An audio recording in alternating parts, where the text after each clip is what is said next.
32 గణపతుల వివరాలు తెలిపే కార్యక్రమానికి స్వాగతం.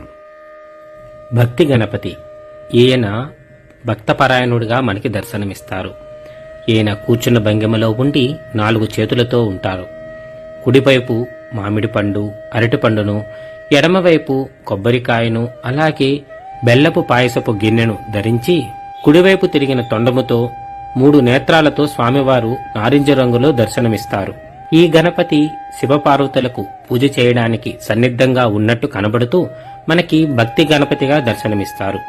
ఈయనను పూజిస్తే ఎవరికైనా సరే భక్తి తత్వము, అలాగే భక్తి ద్వారా మోక్షాన్ని పొందే మార్గము ఖచ్చితంగా దక్కుతుందని మనకి గణపతి పురాణంలో చెప్పబడి ఉంది. భక్తి గణపతిని ఉదయము కాని సాయంకాలము కాని కింది మంత్రముతో జపించి బెల్లపు పాయసాన్ని నివేదన చేసి ప్రసాదంగా తీసుకున్న వారికి భక్తి మార్గం ద్వారా మోక్షం సిద్ధిస్తుంది.